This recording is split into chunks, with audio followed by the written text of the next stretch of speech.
Saya Kristiani. Dan kita takut menyebut diri kita Kristen di masyarakat, kalau di gereja berani. Kenapa? Karena Kristen seringkali diasosiasikan dengan kristenisasi. Sorry, kekristenan itu begitu mulia. Kita nggak akan tipu orang untuk masuk Kristen. Kita nggak akan iming-iming. Sorry ya.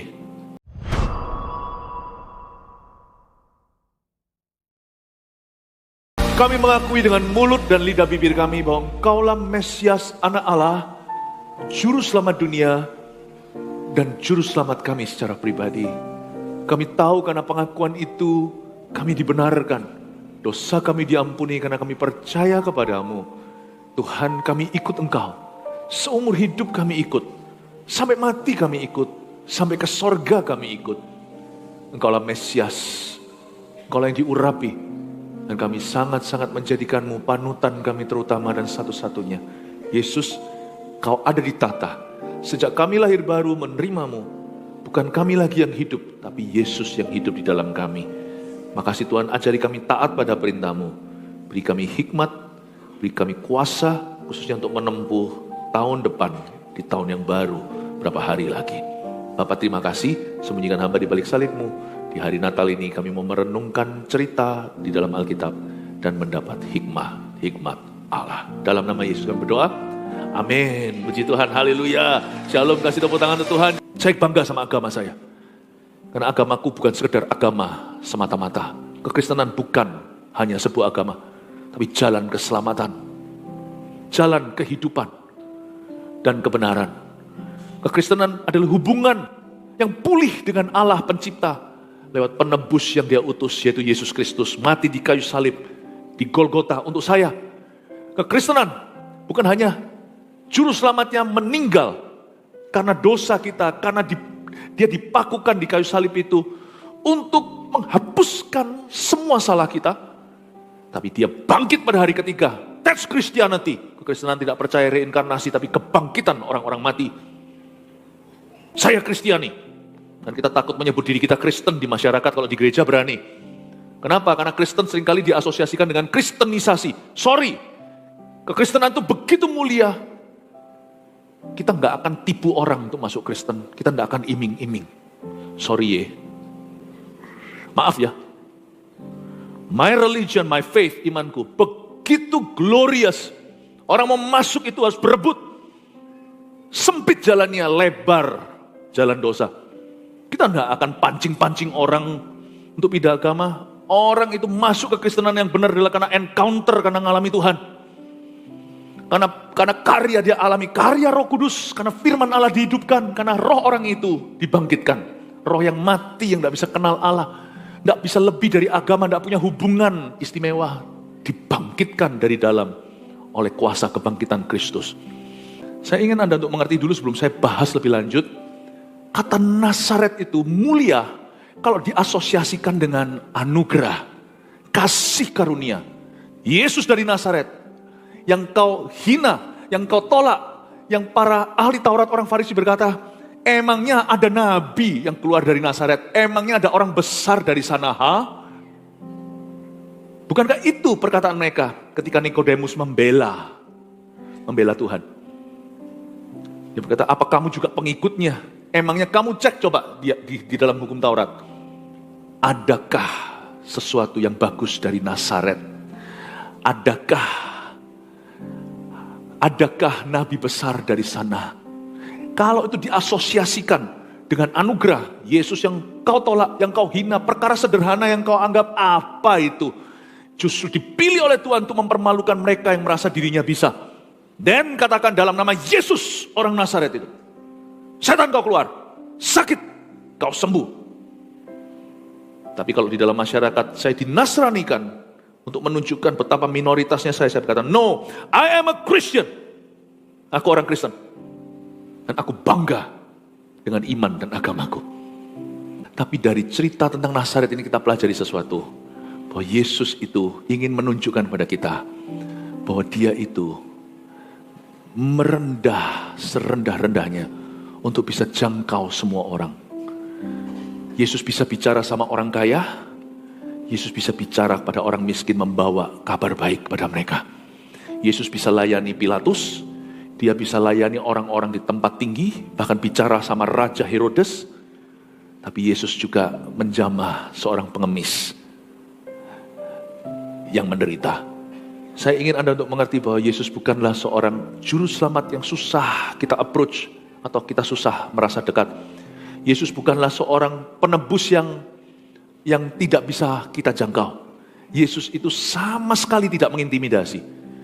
Orang itu serendah hatinya itu gak ada yang mendekati Tuhan Yesus.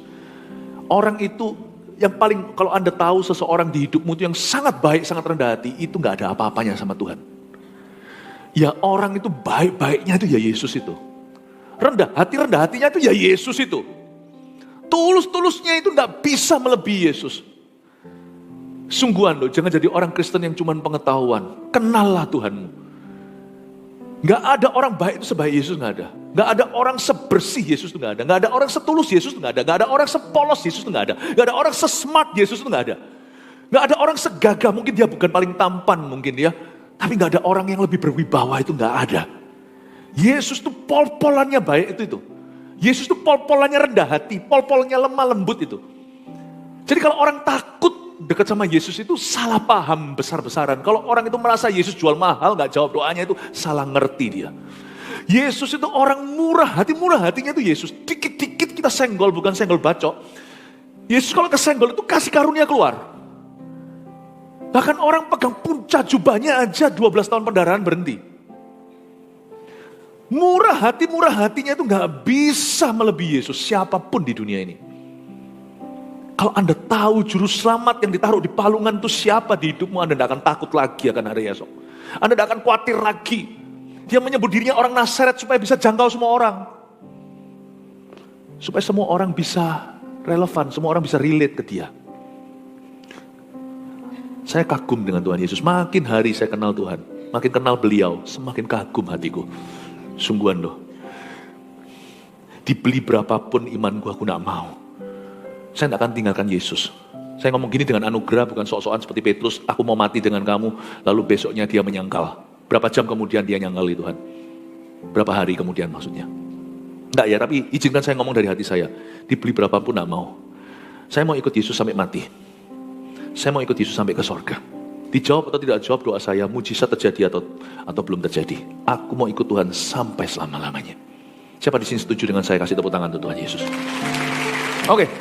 Kita masuk ke saran-saran praktis lewat cerita tentang orang Nazaret ini, bagaimana cikal bakalnya sejak Yusuf Maria.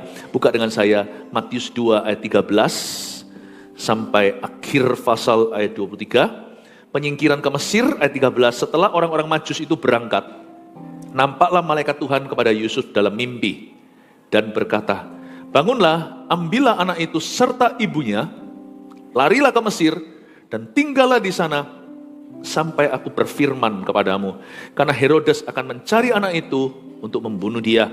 Maka Yusuf pun bangunlah, diambilnya anak itu serta ibunya malam itu juga, lalu menyingkir ke Mesir dan tinggal di sana hingga Herodes mati. Hal itu terjadi supaya genaplah yang difirmankan Tuhan oleh Nabi, dari Mesir kupanggil anakku. Berhenti dulu, saya jelaskan satu persatu. Di sini ada cerita tentang bagaimana malaikat Tuhan menampakkan diri, bukan ke Maria, itu sudah. Kali ini episode sudah sampai Yesus dilahirkan. Orang-orang Majus datang. Ada banyak kesalahpahaman, orang Majus itu jumlahnya 3. Tidak ditulis di Alkitab jumlahnya berapa. Pemberian mereka, offering persembahan mereka 3 macam. Emas, itu cash flow, agar Maria dan Yusuf bisa sekolahkan Yesus si kecil ini. Bisa rawat dia, ada rezeki untuk keluarga, supaya selalu ada makanan di meja. Emas, apakah bentuknya batangan? Enggak, saya enggak tahu. Tapi mesti minimal bentukannya seperti emas kuno, keping-kepingan itu, nilai tukar, koin emas, koin perak itu. Kemenyan dan mur. Mur itu mungkin kotak-kotak bat. Orang bilang kalau masih kecil minyak telon, kalau sudah besar minyak wangi. Ya mungkin tidak tahu ya, namanya minyak itu kan, minyak itu macam-macam. Orang-orang di Timur Tengah itu selalu minumnya pun ada pakai minyak zaitun. Itu sehari-hari. Ya minyak baby lah untuk merawat kemenyan dan mur. Ya, jadi ada persembahan-persembahan yang berguna praktis dalam kehidupan si Mesias waktu masih masa kecil, karena dia anak Allah menjelma sebagai manusia dan akan ada pemeliharaan ilahi dalam hidupnya. Saya anggap hari ini juga sama kok. Apapun yang kita miliki ini untuk memuliakan Tuhan. Semua rezeki berkat itu titipan. Kita itu akan dirawat. Kita itu akan dipelihara. Supaya kita selalu bisa melayani maksud-maksud Tuhan. Supaya kita bisa menjalankan misi Yesus. Kita ini dipelihara terus. Orang-orang Majus nggak tahu jumlahnya berapa. Tapi ada 3 pemberian yang ternama, emas, kemenyan, dan mur. Nah sekarang kita lihat, setelah orang-orang Majus itu berangkat. Berangkat mana? Mereka melarikan diri dari Herodes karena mereka diperingati Tuhan lewat mimpi di ayat sebelumnya, gak usah dibuka. Diperingatkan, kamu harus pakai dan kamu harus pulang melalui jalan lain karena Herodes hendak membunuh bayi itu. Orang-orang Majus juga dapatnya lewat mimpi. Kenapa Tuhan bicara lewat mimpi? Waktu itu hanya ada Torah. Waktu itu hanya ada kitab Kejadian, Keluaran, Imamat, Bilangan, Ulangan. Dan itu pun tidak semua orang pegang Bible. Itu dipegang oleh imam, dibacakan, dan umat Tuhan harus menghafalnya. Makanya orang-orang Yahudi itu encer-encer sininya. Karena dari kecil yang mereka ingati itu, yang mereka ingat-ingat terus itu, bukan klip-klip film-film mana, yang mereka ingati semua itu adalah firman Allah. Jadi mereka itu makanya otaknya itu brilian-brilian, banyak penemuan-penemuan. Jadi kalau Anda sungguh-sungguh sayang anak, jangan hanya kasih vitamin, kasih yang gizi-gizi itu iya, karena fisik mereka juga penting. Tapi bawa mereka ke Eagle Kids, bawa mereka ke AOG. Supaya mereka dari kecil itu merenungkan firman Allah siang dan malam. Supaya pikiran mereka brilian. Jadi, kenapa waktu itu mereka dapat mimpi? Karena orang-orang Majus ini tidak punya Taurat. Mereka ini bukan bangsa Israel. Orang-orang Majus ini adalah raja-raja dari negeri timur. Bisa jadi dari Irak, Iran, Tan itu hari ini. Dan mereka hanya punya ilmu-ilmu yang mereka punya. Dan Tuhan bisa bicara lewat hal-hal primitif seperti lewat bintang-bintang. Tapi jangan pakai ini sebagai ayat ini untuk membenarkan orang-orang yang percaya horoskop. Zaman itu mereka tidak punya firman. Tuhan pakai apa yang ada di tangan. Sekarang kita punya firman, Tuhan hanya bicara lewat mimpi saja. Puji Tuhan, mimpi sekarang lebih aman karena kita punya firman. Kalau kita baca firman karena kita tahu mimpi mana yang dari Roh Kudus, mimpi mana yang dari iseng karena terlalu capek siang harinya, mimpi mana dari pikiranmu yang terus-menerus, kalau pikiran yang salah nanti akan muncul, atau mimpi mana yang dari setan, mimpi buruk contohnya, atau serangan, ditindih segalanya tinggal tengking saja. Tapi zaman itu, Tuhan bicara lewat mimpi kepada orang-orang Majus. Pertama melihat bintang. Tuhan ngomong lewat mimpi bahwa mereka jangan kembali ke Herodes, namun harus pulang ke negerinya melalui jalan lain. Jadi saya asumsi mereka waktu dapat mimpi, mereka bangun. Mereka bangun itu dengan perasaan horor, ketakutan, bukan karena Tuhan. Karena Tuhan memberitahu maksud jahat si Herodes. Maka mereka, saya yakin malam itu juga mereka bangun langsung pergi karavannya. Tidak akan santai, nanti aja tidur lagi, 5 menit lagi. Mereka pasti bangun, mereka tahu mereka dalam bahaya. Kali ini Tuhan juga memberi mimpi kepada Yusuf. Maka Tuhan memberi mimpi pada Yusuf, dalam mimpinya berkata, kamu bangun, ambil anak itu serta mamanya, lari ke Mesir, tinggal di sana, sampai aku berfirman lagi kepadamu.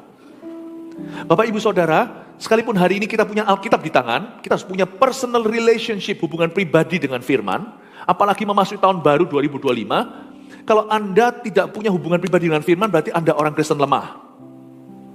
Gampang diombang-ambingkan dan gampang juga disesatkan.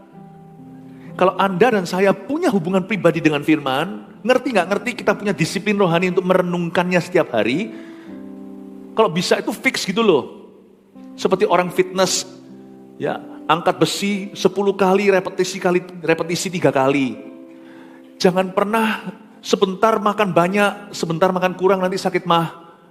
Kalau bisa tiap hari itu teratur, 2025 yang bolong-bolong selama ini saat teduhnya, bangun hubungan pribadi mesbah itu dengan firman Allah.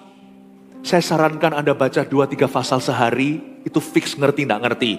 Toh nanti dikhotbahkan di gereja, nggak ngerti juga bisa tanya. Gak mengerti juga, Roh Kudus pasti pimpin Anda kepada kebenaran. Nanti tidak akan ada ayat yang sia-sia, tidak ada firman yang keluar dari mulut Tuhan itu kan kembali sia-sia. Itu artinya, kalau Anda tidak ngerti, nanti Roh Kudus jadikan itu PR-nya. Pada hari tertentu Anda alami sesuatu atau lihat sesuatu, Anda akan memahami ayat itu. Siapkan dulu kayu bakarnya, apinya menyusul kemudian hari. Tapi baca 2-3 pasal sehari, baca 2 pasal Anda selesai 1 tahun lebih 2-3 bulan. Baca 3 pasal Anda selesai dalam waktu 10-11 bulan. Bangun, loh tapi saya sudah pernah selesaikan. Saya sampai hari ini gak pernah selesai baca Alkitab. Saya pernah baca semua, bukan berarti saya sudah pahami semua. Karena itu saya ulangi lagi untuk memahami lebih. Bapak Ibu Saudara, saya dorong Anda di tahun 2025, miliki hubungan yang intim dengan firman Allah. Menyembah Ia, memuji Tuhan Ia, jangan lupa dalam roh, lalu dalam kebenaran. Kalau kita sudah punya ini, hubungan yang intim dengan firman, gampang loh, Tuhan juga bisa bicara lewat ekstrakurikuler dalam hidup kita. Nanti ada orang yang dapat visi, dapat penglihatan karena dia memang peka. Ada orang yang dapat mimpi. Saya kerap kali dapat mimpi loh dari Tuhan. Saya pernah dapat suatu mimpi, tapi itu tentunya harus diuji. Saya tanya sama teman saya, aku mimpi gini. Sorry ya, aku gak tahu apa yang kamu alami, tapi kok aku mimpi gini. Gak ada salahnya untuk disampaikan, tapi minta diuji. Saya sih yakin, saya bukan orang iseng, mikir yang aneh-aneh. Tapi kalau saya bisa mikirkan sesuatu, saya tanya dulu. Aku kok mimpi gini? Dia kaget menangis dan berkata, iya aku alami itu. Tuhan itu baik ya, dia merasa Tuhan baik. Memberitahu saya tentang dia. Tuhan itu bisa bicara lewat mimpi. Karena tidak segala sesuatu pengalaman kita itu tertulis di dalam firman. Yaitu di dalam Alkitab. Saya pernah mimpi seorang teman saya, kamu nulis cek 2 kali. Stafmu sih, bukan kamu. Di cross check sungguhan, dia sungguhan double. Dengan demikian lewat mimpi saya diselamatkan perusahaannya dari sebuah kerugian. Bayar 2 kali. Orang gak jujur, tapi kita melayani Allah yang jujur yang beritahu dia, hei, kamu kelebihan bayar. Tuhan itu baik. Tuhan itu baik. Mimpi itu bisa diberi rasa aman. Kenapa? Karena saya punya firman. Kalau saya punya firman, saya tidak akan disesatkan. Saya tidak akan bergantung perasaan. Tuhan itu bisa bicara lewat mimpi penglihatan. Tahun-tahun 2025 ya. Nanti ya, Tuhan akan mulai tambahkan kepekaan Anda. Amin. Saya dorong jemaat untuk lebih peka sama Roh Kudus. Tapi jangan lakukan itu tanpa fondasi. Itu dangerous sekali. Jangan masuk ke alam roh tanpa kebenaran. Nanti roh-roh jahat yang menyesatkan. Saya dorong Anda untuk punya hubungan yang intim dengan firman. Tapi ada sesuatu yang heran. Karena waktu itu Yusuf tidak punya Taurat di tangan. Dia dapat mimpi cuman bermodal hati nurani yang bersih dan dia mentaati mimpinya itu. Tiada salahnya dia mentaati karena mimpi itu Tuhan tidak menyuruhnya untuk melakukan sesuatu yang gila. Tuhan tidak suruh dia untuk melakukan sesuatu yang ambigu, yang abu-abu, gak jelas benar sama salah. Tuhan ngomong sama dia, bangunlah, ambillah anak itu, larilah ke Mesir, tinggal di sana. Sampai aku berfirman kepadamu.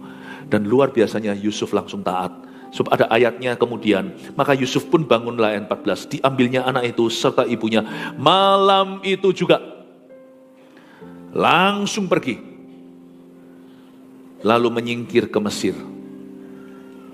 Kita lihat di ayat yang ke-16, ketika Herodes tahu bahwa ia telah diperdayakan oleh orang-orang Majus itu, kapan dia tahu? Ya waktu pagi lah, masuk office lah. Waktu dia pergi ke ruang kerjanya, raja kan pasti punya istana tempat tinggal, tapi juga raja pasti punya istana kerja, tempat dia bertahta. Herodes tahu orang Majus itu sudah pergi, ia sangat marah, berarti pagi hari. Keesokan harinya Herodes diberitahukan, orang-orang Majus sudah tidak ada, intel kasih info sama dia. Lalu ia menyuruh membunuh semua anak di Bethlehem dan sekitarnya. Kata lalu ia menyuruh, itu langsung ya, tidak pakai babi bu, tidak pakai minggu depan, tidak perlu pakai lusa. Hari itu, karena Herodes itu tanpa perencanaan, orangnya itu sangat-sangat emosional. Herodes ini dalam sejarah tercatat bahwa orang itu begitu terbawa suasana hatinya. Siapapun yang dia rasa jadi ancaman langsung dibunuh termasuk anggota keluarganya. Makanya Herodes ini betul-betul disebut serigala. Dia langsung suruh semua anak di Bethlehem dibunuh dan sekitarnya, yaitu anak-anak yang berumur 2 tahun ke bawah. Itu berarti langsung semua portal-portal ditutup. Semua tentara akan distasionkan di situ, pasti akan dipasang di sana. Jadi semua orang lewat, zaman dulu belum pakai mobil, pakai keledai atau jalan kaki, satu-satu mana ID-nya. Mana ID-nya. Nggak mungkin bisa lolos. Itu terjadi langsung pagi hari. Raja masuk kantor, diberitahu, ngamuk dia, langsung siang-siangnya tutup semua. Bukan hanya di Bethlehem, kalau ada baca, Bethlehem dan sekitarnya, di kota-kota yang lainnya, sebelah-sebelahnya disterilkan sama dia. Coba ya, saya ajak Anda mikir sebentar. Jikalau malam itu Tuhan kasih mimpi, larilah. Yusuf lengket dan berkata, nantilah seperti istri Lot yang sayangkan barang atau apa. Kira-kira mereka lolos enggak checkpoint? Enggak lolos. Ketangkep. Jadi begini ya, saran saya ada tips praktis. Saya kan janji pesan-pesan Natal ini bukan hanya untuk hari Natal, tapi untuk hari biasa. Kalau Tuhan suruh sesuatu dan itu meremah di hatimu, taati segera, jangan ditunda. You taati segera. Tidak ada salahnya mentaati sesuatu yang bagus, sesuatu yang benar, sesuatu yang baik. Memang ini agak ekstrim, suruh lari ke Mesir.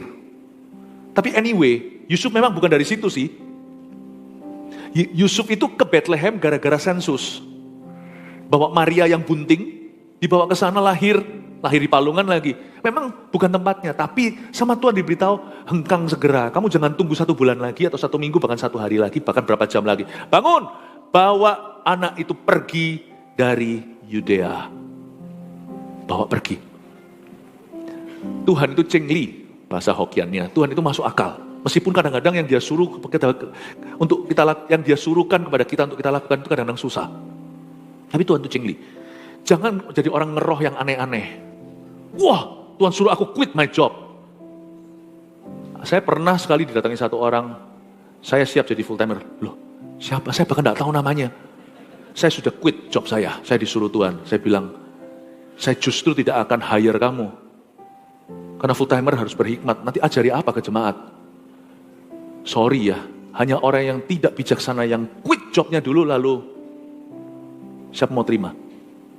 Saya bilang salah itu. Salah. Tuhan itu tidak gitu kok. Tiba-tiba Anda kerja lalu dibisiki keluar dari kerjaan ini. Enggak ada angin, enggak ada badai, baik-baik saja. Tiba-tiba Tuhan suruh yang aneh-aneh. Tuhan suruh aku gini gitu, enggak ada fondasinya. No kok, jangan lupa loh, Yusuf memang bukan dari situ. Tuhan suruh dia hengkang early. Dia memang sudah lambat di sana. Mestinya dia ke Bethlehem itu hanya karena sensus melahirkan Yesus. Setelahnya pergi, tapi dia berlama-lama. Tuhan bilang hengkang sekarang, now. Dan waktu Tuhan mulai bilang hengkang, dia nggak pakai tunda. Langsung malam itu ayat yang kita baca, malam itu juga dia langsung angkat kaki. Kalau Tuhan suruh langsung angkat kaki. Sungguhan. Kalau Tuhan suruh Anda mengampuni, jangan berkata, tapi langsung ampuni. Pasti ada berkat yang tersimpan atau ada bahaya di depan. When God says, atau Tuhan berkata kepada Anda, ampuni misalnya, atau lakukan sesuatu ketaatan, whatever it is, apapun itu ketika Anda dicobai, larilah. Karena mungkin hari itu jatuhmu tak akan pernah pulih. Jangan jadi orang Kristen yang lelet kalau mentaati Tuhan. Karena yang rugi bukan Tuhan. Kita akan kehilangan kairos atau waktu ilahi dalam hidup kita. Pelajaran berharga tentang kelahiran Yesus, kita bisa belajar dari Yusuf. Gimana caranya mentaati Tuhan? Taati langsunglah kalau sudah ada perintah dari atas sana. Kalau kita sudah terima rema. Amin Bapak Ibu Saudara. Mentaati Tuhan segera, itu ada hal-hal yang khusus. Saya harap Anda bisa mikir ini ya, bersama dengan saya. Alkitab ini kan isinya kebenaran. Dari Kejadian sampai Wahyu ya kan? Tapi tidak semua kebenaran di Alkitab itu akan jadi rema hari ini buat kita. Kalau kita tidak berada dalam sebuah kebutuhan, dan ayat itu bukan ayat yang secara khusus berbicara kepada kita di masa kini, bahkan detik ini, tinggallah di dalam pengetahuan firman itu. Tinggallah di dalam pewahyuan itu, Anda tidak perlu melakukan apa-apa. Saya hari ini kebetulan, hati ini saya jaga, Roh Kudus menolong saya tidak hidup dalam kepahitan, kekecewaan, enggak ada. Saya tidak hidup itu mengingat kesalahan orang meskipun saya ingat secara memori siapa pernah salah apa. Karena saya tidak pikun. Tapi saya tidak dwelling atau hidup di dalam di dalam kebencian. Saya tidak menyimpan di dalam diri saya suatu spirit yang tidak mau mengampuni. Jadi hari ini, kalau saya terima khotbah misalnya soal pengampunan, ampunilah supaya dosamu diampuni. Bagi saya, itu firman selalu relevan. Antara saya sekarang itu sedang digocoh di area itu, dicobai, diuji, atau saya sedang fine-fine saja. Kalau ditanya orang, how are you? Jawaban saya, I'm fine, thank you. Ya nggak apa-apa, terima, jangan ditolak. Catat khotbah itu, suatu hari kau akan butuh. Saya simpan di hati saya. Saya tinggal hidup terus di dalam pewahyuan itu. Tapi bagi beberapa orang waktu dengar khotbah tentang pengampunan, hatinya itu berketuk keras. Tok, tok, tok, tok, tok. Itu berdebar-debar dalam jiwanya. Ampuni suamimu yang selingkuh. Beda, saya nggak apa-apa. Saya terima itu sebagai bukan pengetahuan tambahan, tapi sebagai mengingatkan saya akan sebuah pewahyuan yang sudah tinggal di dalam jiwa saya. Tapi orang sebelah saya bergumul soal pengampunan. Karena dia sedang mengalami getahnya. Dia sedang mengalami sesuatu di area itu. Di sini saya terima peacefully dengan damai. Di sana dia berdebar-debar. Dok, dok, dok, dok, dok. Ampuni, ampuni, ampuni. Nah, yang berdebar itu mesti taat segera, langsung hengkang, langsung melangkah. Karena bagi orang itu, khotbah pengampunan hari itu merupakan rema. Bagi saya, itu kayu api, seperti logos yang ditambah. Paham maksud saya ya? Jadi meskipun kita sama-sama hidup dalam kebenaran firman, semua kebenaran firman itu relevan kapanpun dalam hidup kita. Tak semuanya jadi rema detik ini dalam hidup saya. Nah pertanyaannya, apa rema Tuhan bagi Anda di akhir tahun ini? Melangkahlah. Pastor, rema Tuhan adalah aku disuruh korupsi. Enggak. Aku disuruh menikahi orang itu, padahal tapi orang itu punya suami. Tapi saya dengar suara Tuhan. Sorry ya, Anda tidak bisa bedain antara Tuhan dan hantu. Sebab Tuhan tidak akan melanggar firman-Nya, karena firman Tuhan berkata, jangan kau membunuh, jangan berzina, jangan mencuri. Roh Kudus itu tidak pelin-pelan. Dia roh kebenaran. Bahkan dia bisa menuntunmu pada kebenaran. Masa dia lali? Masa dia lupa apa yang dia tulis sendiri? Bukan. Tapi kalau rema itu sesuatu yang memang sudah ada dalam firman dan Tuhan suruh Anda lakukan, lakukan. Jangan tunda sampai tahun depan. Kadang-kadang rema itu bentuknya beban. Aduh papanya ini belum terima Tuhan. Tapi hati Anda itu tanggung. Remanya jelas. Andanya yang gak jelas. Kitanya itu loh yang pelin-pelan. Gak apa-apa, belum siap. 2 bulan lagi dipanggil Tuhan. Belum diselamatkan. Cilaka gak? Kadang-kadang kita itu gak peka dengan gitu. Bukan berarti kita setiap hari hidup dalam ketakutan. Jangan, gak usah. Kalau gak ada apa-apa ya gak usah pikirkan. Tapi kadang-kadang kita gak mikirkan apa-apa. Tuhan bawa itu ke permukaan. Dibawa ke hadapan. Itu bukan dari hatimu, bukan dari pikiranmu. Itu dari Roh Kudus. Seperti Yusuf terima mimpi. Diam-diam out of the blue. Dia tidur nyenyak, gosok gigi dulu. Bayi di sisinya, ada Maria di sana. Lalu tiba-tiba, bangunlah dalam mimpi. Bangunlah segera, larikan. Bawalah mamanya dan bayi ini. Pergi ke Mesir. Sebab yang hendak membunuh sudah tiba di depan pintu. Dibangun. Ini bukan silent night malam itu, noisy night. Kelontangan mereka, masukkan barang apa yang bisa dibawa, langsung cabut. Naik keledai atau jalan. Pas dia sudah keluar dari area Yehuda. Apa yang terjadi? Checkpoint mulai ada tentara. When you miss 1 minute, you miss God's moment. Waktu Anda lewatkan 1 menit, Anda akan terlewatkan momen itu. Bahayanya di kebudayaan kita, orang Indonesia, kita itu suka telat. Punctuality is not our culture. Ketepatan waktu itu bukanlah kebudayaan kita. Itu harus berubah. Satu hal yang harus diubah dulu. Kalau Tuhan suruh dan perintahkan Anda sesuatu, itu jadi rema. Segera lakukan, jangan kau tunda. Jangan diulangi tahun ini, kita lamban-lamban dalam ketaatan. Amin Bapak Ibu Saudara? Ya? Jadi ada hal-hal tertentu kalau kita terima mimpi atau apa harus diuji. Kalau itu perkara-perkara yang sensitif dan Alkitab tidak secara jelas serta-merta menulisnya. Misalnya saya disuruh digerakkan Tuhan untuk sekolah ambil jurusan ini. Kan tidak ada Alkitab dibuka di ayat Kejadian, ambillah jurusan ekonomi. Dan Anda harus pakai kepekaan tuh. Itu harus diuji dulu. Biasanya saran saya kalau mahasiswa, Orang mau kuliah, ya jangan cuman pertama-tama kita harus menimbang hati kita masuk hadirat Allah. Setelah itu hati kita akan bisa menimbang hikmat. Kita tidak akan dengar dari semua orang, kita akan dengar dari orang-orang kita tahu, kita serap orang-orang itu bisa kita percaya. Mungkin bicara dengan orang tuanya bijaksana atau kakak-kakak rohaninya. Setelah timbangkan dengan teman-teman beberapa yang serius, bisa studi banding, lihat kira-kira apa jurusan yang cocok, Anda bisa ngambil keputusan. Misalnya begitu ya. Ada hal-hal yang Anda rasakan dalam roh Anda perlu diuji dulu.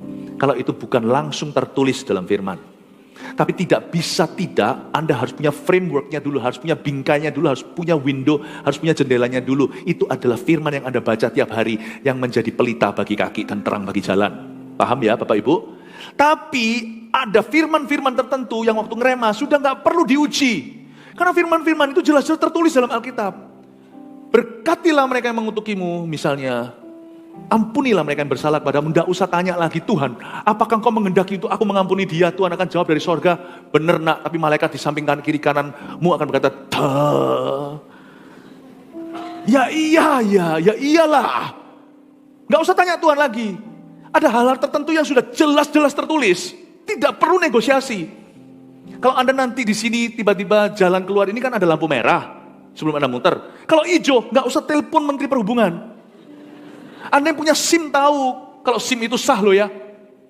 Bahwa kalau hijau itu artinya jalan. Merah itu artinya berhenti. Oranye atau kuning itu artinya tancap gas sebelum merah, betul? Bukan, artinya mulai ancang-ancang untuk berhenti. Jangan tabrak gerobak yang di depan situ. Nggak usah tanya lagi.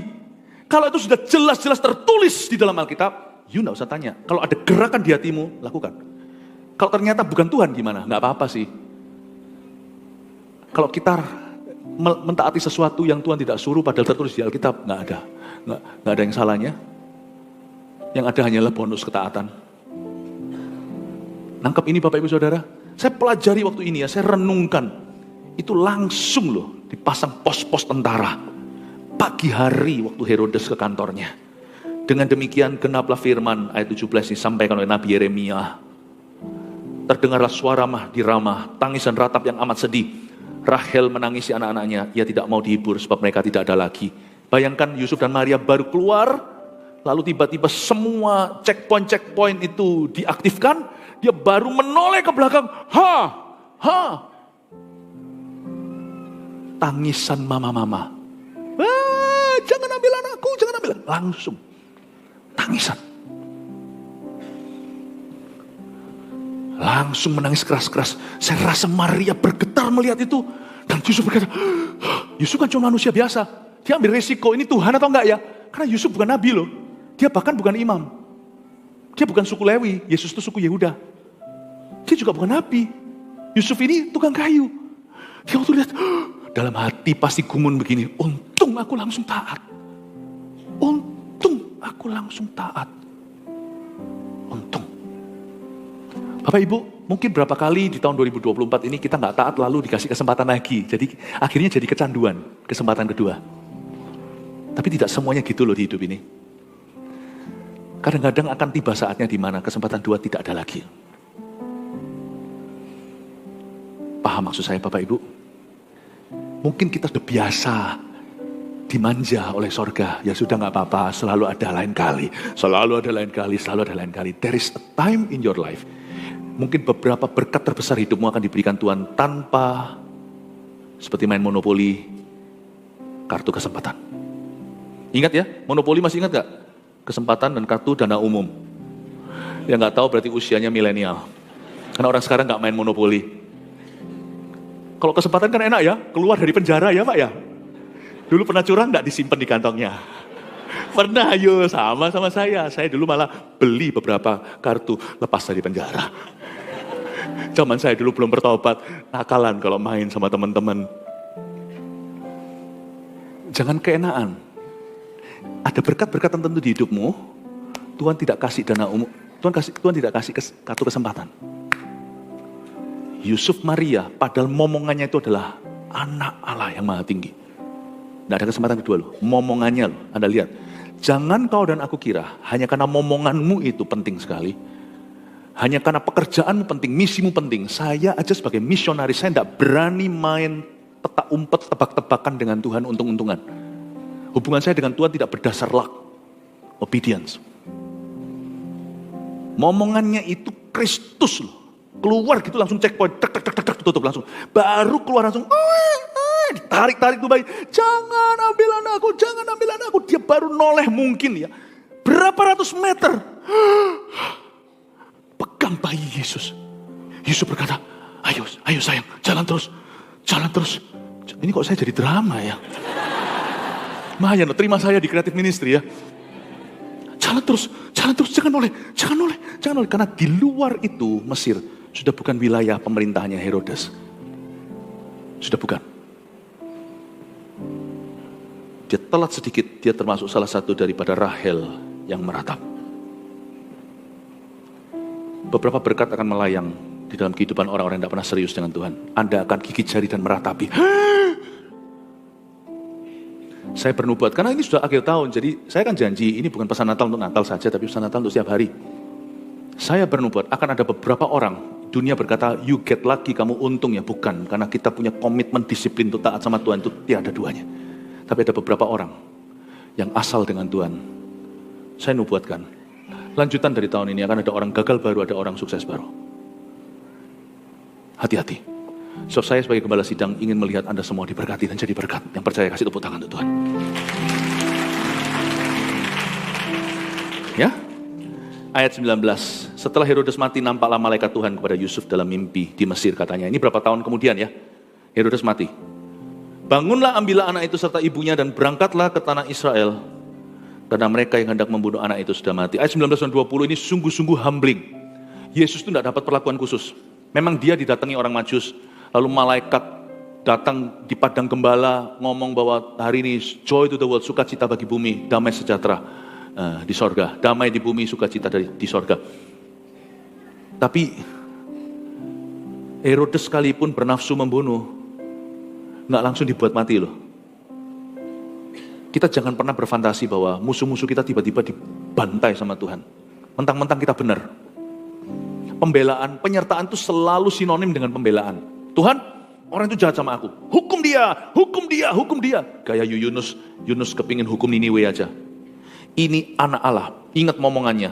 Kristus, gak ada manusia lebih penting dari Yesus sepanjang zaman sampai selama-lamanya. Itu pun tunggu Herodes mati. Mati alami. Baru setelah itu diberitahukan lewat mimpi. Seperti Allah ngalah nunggu waktu manusia. Apakah Allah yang Maha Kuasa, Bapa di sorga tidak sanggup pencet aja itu si kutu, si Herodes itu? Bisa? Sepatah kata nyawa melayang. No, Tuhan tidak selalu intervensi sekehendak kita. Tuhan punya timing kadang-kadang misterius. Padahal kita benar, padahal kita berdoa, padahal kita sudah taat pada Tuhan. Mana mujizatnya? Kenapa kau izinkan orang fasik beria-ria? Kadang kita kurang mengerti. Kalau Anda kadang-kadang bisa merasa, kalau Anda melihat begitu atau alami itu lalu Anda kecewa, aku ini orang Kristen, aku kurang apa, aku sudah melayani Tuhan, aku sudah gini gitu segala. Please kita ngaca dengan Tuhan Yesus. Itu Yesus loh, tidak dibela kayak gitu. Yesus aja ngalah nunggu waktu Herodes sampai tiba. Tak ada intervensi Bapak bunuh Herodes atau apa. Padahal harusnya jangankan Tuhan. Anak orang kaya, orang mampu aja kalau digara-gara dia bisa marah kok. Kan kita sudah tahu cerita-cerita gitu yang datang ke sekolah juga ada. Makanya Bapak itu berhikmat ya kan. Bapak gak langsung terus marah. Yang pertama dibunuh sama Bapak adalah semua bos-bos tempat penginapan itu yang tutup pintu sama Yesus. Bisa aja dong, Tuhan langsung datang kirim seperti di Mesir itu. Kirim aja roh maut, ketuk pintu, kasih pesan dulu.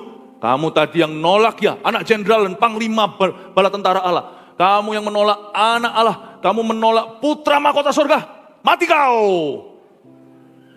Wah jangan ditiru tuh ada anak-anak kecil nanti pulang ke rumah, mati kau, awas lu ya, jangan lu ya, awas lu ya. Coba Bapak ngamuk-ngamuk gak, muring-muring gak? Itu yang nolaki Yesus, nolaki Maria untuk melahirkan.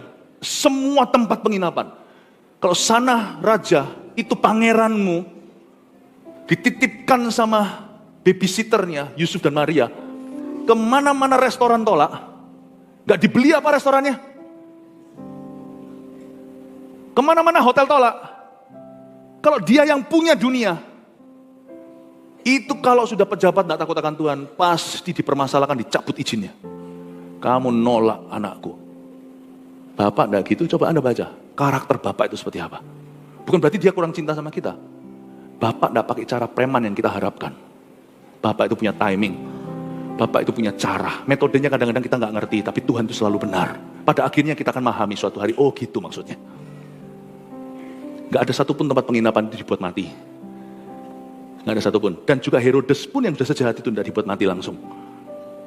Tapi Bapak berkata sama lihat mimpi, beritahu pada Yusuf, bangun ya, ambil anak itu serta ibunya sekarang. Yang hendak membunuh anak itu sudah mati alami. Makanya Yesus juga nggak sok-sokan, waktu tidak bisa masuk Samaria, murid-muridnya berkata apa? Mereka nggak tahu ya Yesus siapa. Mereka nggak tahu ini guru ini siapa. Ayo Tuhan, kita panggil aja halilintar. Yesus berkata, sudahlah, nggak usah gitu. Kita nggak boleh masuk, ya nggak apa-apa. Yesus ngambil rute lain, dia belok agak jauh kalau Anda baca. Untuk pergi ke sana. Samaria nolak dia. Tapi nanti lihat, waktu Yesus sudah diangkat. Kota selain Yerusalem nomor 2 yang terima Injil dan diberkati, lumpuh sembuh, setan diusir, Samaria. Aduh Tuhan, aku udah ngerti Tuhan. Cara Tuhan bukan cara manusia. Kalau manusia, waktu Tuhan diangkat, sebelum naik ke sorga, mampir dulu dong ke Samaria. Lu gak tahu gua siapa, tunjukkan. Kalau bisa terbang di atasnya. Nanti dari semua kota yang kuangkat, Samaria kubakar. Enggak. Itu Yesus naik ke surga. Dia berkati Samaria. Kalau Anda tidak siap ikut Tuhan kayak gini, jangan ikut dia. Karena Yesus tidak seperti agama yang kau kira. Yesus itu beda. Bukan dari manusia, bukan dari dunia sekalipun dia lahir sebagai manusia. Menjelma Allah, menjelma jadi manusia. Dan kalau Anda mau jadi orang Kristen tidak radikal, nggak mungkin bisa. Yesus yang kau ikut itu kayak gitu wataknya. Bapak yang mengutus saya itu kayak gitu wataknya. Makanya itu kadang-kadang kalau saya disolimi orang misalnya, Tuhan gak balas gimana? Gak apa-apa. Ngalami peperangan rohani, serangan setan, asal jangan bolong hatiku, jangan sampai dia bisa masuk dalam diriku. Kalau hatiku ini tersapu bersih, gak terisi. Tapi kalau saya punya, kadang-kadang saya mikir, kenapa ya? Pastor Philip kok bisa masuk ke dalam rumah gitu, kok juga bisa masuk dalam peperangan rohani, kok bisa diserang sama setan? Yesus saja didatangi sama setan. Cuma dia menang, ada tertulis, 3 kali telak. Yesus saja setan datang cobai, tunduk sama aku, tak kasih seluruh dunia ini. Kita juga akan sekali-kali didatangi setan dan diserang, itu sudah pasti. Yesus bisa lelah, kita juga bisa lelah. Tapi Yesus tidak pernah berdosa, nah itu contoh kita. Saya baca ayat ini, saya ngerti, orang Nazaret. Makanya Yesus itu luar biasa. Dia itu jadi manusia sungguhan, tidak main curang. Dia tidak dikatrol jadi Mesias. Dia sungguh-sungguh melalui semua yang kita lalui. Sungguh-sungguh dia berjalan di mana kita berjalan. Dia duduk di mana kita duduk. Dia juga berada di kobangan yang sama di mana kita ada di lubang itu. Yesus melalui everything. Melintasi semua langit, kata Ibrani. Dia tidak main curang. Dia tidak bypass prosesnya. Yesus juga pernah menjadi manusia yang tidak seolah-olah dibela mati-matian oleh sorga. Supaya Yesus bisa iba dengan manusia, namanya Immanuel. Sejak dia mati dan bangkit, dia berkata, apapun terjadi hidupmu, aku akan besertamu. Kamu rasa dibela atau tidak, kalau kamu bersama dengan aku tidak meninggalkanmu, aku akan selalu beserta denganmu. Kalau Anda baca ayat-ayat ini, saya terharu. Orang Nazaret ini, anak Allah yang maha tinggi. Tidak main-main, dia sungguh-sungguh mengalami yang kita alami. Lalu Yusuf pun bangunlah, ayat 21, diambillah anak itu serta ibunya dan pergi ke tanah Israel. Kalau ayat 21 bedanya dengan ayat tadi yang kita baca, setelah dia dapat mimpi langsung menyingkir malam itu juga, tapi ayat 21 tidak ada kesan emergency atau daruratnya. Maka ayat 21, Yusuf bangunlah, nunggu pagi saya rasa, diambilnya anak itu serta ibunya. Karena Herodes sudah mati. Lain, Yusuf itu tahu membedakan suara Tuhan yang seperti ini gimana meresponi, yang gitu gimana meresponinya. Kalau sekarang dalam bahaya, dia nggak bodoh lah, langsung hengkang. Sekarang si pembunuh itu sudah mati, ayo kamu jalanlah. Yusuf tidak kelontangan, maka dia prepare semuanya, pagi hari mungkin siang baru jalan.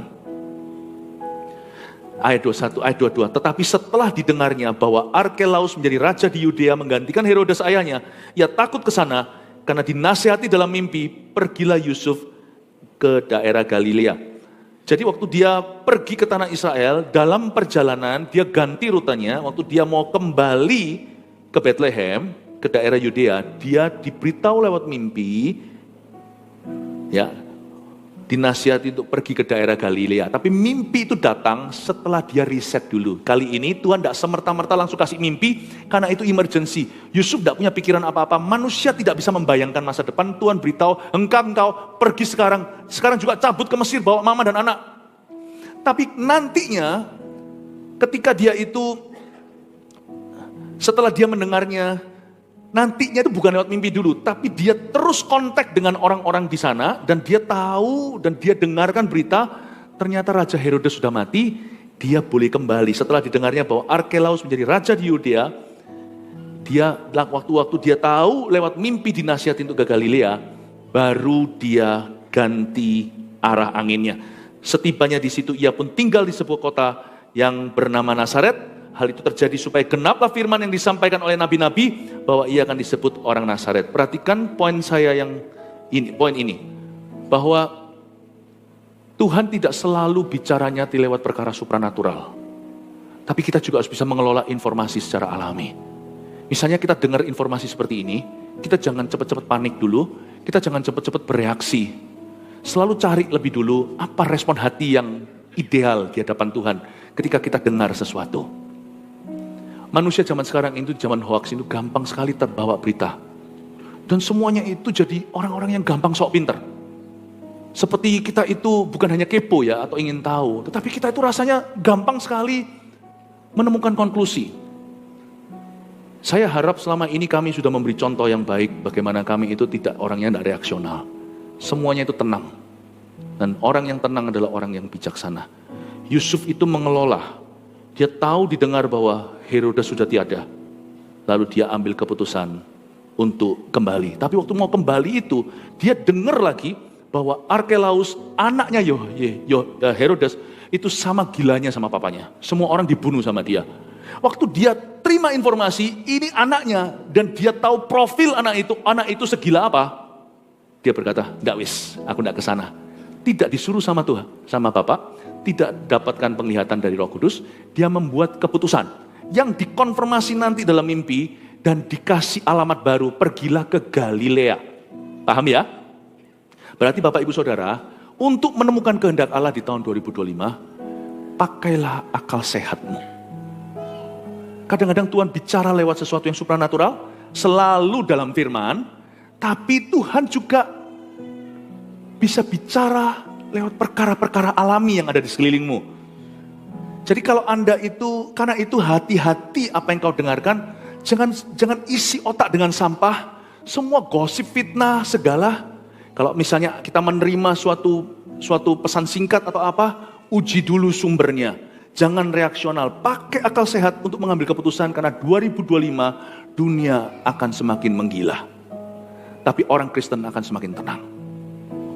Pakai akal budi kita untuk mengambil segala keputusan.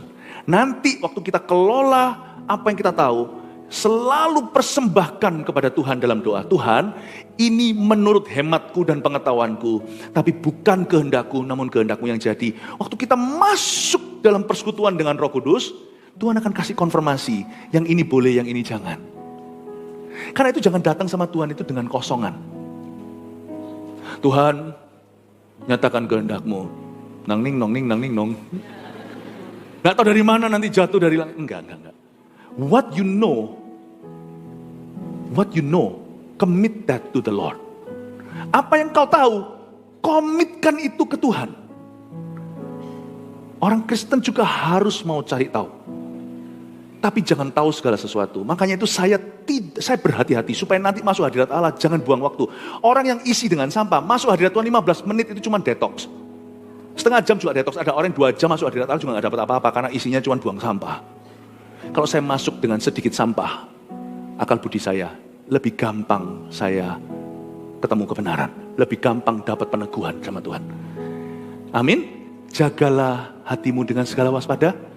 tahun depan Tuhan hendak berbicara, jangan kosongan masuk hadirat Allah. Pakai akal sehat Anda untuk mencari kehendak Allah. Amin Bapak Ibu Saudara. Apa yang saya tahu, saya seleksi, saya selektif. Saya tidak semuanya akan saya masukkan hati. Jangan gampang-gampang semua masukkan pikiran. Hari-hari di depan ini, panic attack akan semakin menjadi-jadi atau penyakit kecemasan. Kalau pikiran Anda semua hanya merenungkan kekhawatiran, nanti jangan sampai dihinggapi satu setan sudah kewalahan. Jaga hatimu, itu bukan tugas Tuhan. Itu tugasmu bersama dengan roh Allah yang Tuhan sudah titipkan di dalam hatimu, dalam hidupmu. Jaga itu, bekerja samalah dengan Roh Kudus. Dan masuklah hadirat Tuhan dengan apa yang kau tahu, apa yang menjadi pengetahuan Anda dengan informasi yang sehat yang ada di tangan Anda. Timbang-timbanglah kehendak Allah. Saya yakin kok Tuhan akan menunjukkan tuntunan nyata dalam kehidupan orang-orang yang mencari wajah Allah. Kasih tepuk tangan untuk Tuhan. Oke, dengan ini saya selesai. Saya kasih summary atau rangkuman apa yang saya jabarkan kepada Anda. Yang pertama, apa yang kita pelajari dari khotbah ini yang berjudul Orang Nazaret. Satu, taati langsung perintah Allah yang jadi rema. Ingat ya, pesan Natal hari ini. Jangan lelet dalam ketaatan. Obey immediately. Kecuali kalau hal-hal yang perlu diuji, uji dulu. Tapi kalau yang tidak perlu diuji sudah jelas-jelas ditulis dalam firman, langsung aja, nggak ada ruginya. Dua, pakai akal sehat dalam mengambil keputusan.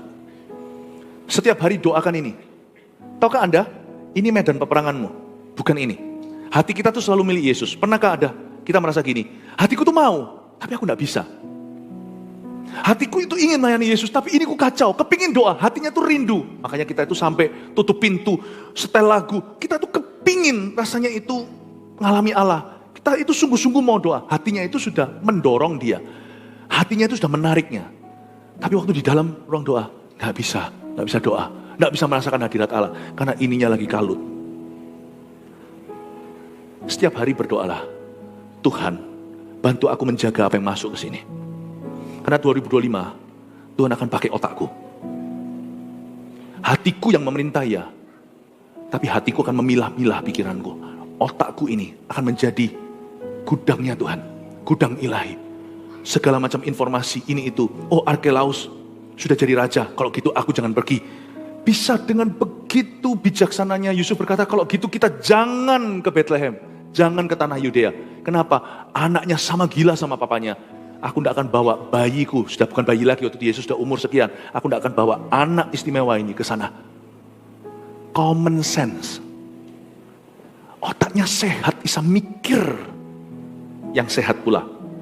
Karena itu minta sama Tuhan, pikiran yang sehat. Karena Allah akan memakainya, kasih Anda kreativitas, kasih Anda strategi, kasih Anda solusi nanti 2025. Anda tidak usah cari dari mulut Nabi. Sebagian sudah ada di dalam otak yang Tuhan, di dalam pikiran Anda yang dipenuhi Roh Kudus itu. Sudah Tuhan taruh solusi-solusi baru. Amin Bapak Ibu. Ketiga terakhir, Yesus adalah Mesias yang rendah hati dan tidak mengintimidasi. Itulah artinya kata Nazaret. Yesus itu tidak sok-sokan. Yesus itu rendah hati dan dia tidak mengintimidasi. Untuk mengingatkan Anda, dalam khotbah yang saya bagikan, jangan takut terhadap Tuhan. Takutlah akan Allah. Jangan takut terhadap Allah. Jangan kau takut dekati dia. Yesus itu pol-polannya, baik-baiknya orang itu Yesus itu. Murah hatinya orang itu Yesus itu. Rendah hatinya orang itu Yesus itu. Gampang didekati, segampang itu tuh Yesus itu. Saya minta Anda semuanya, kita semuanya semakin mendekat pada Tuhan. Jangan menjauh. Jesus loves you.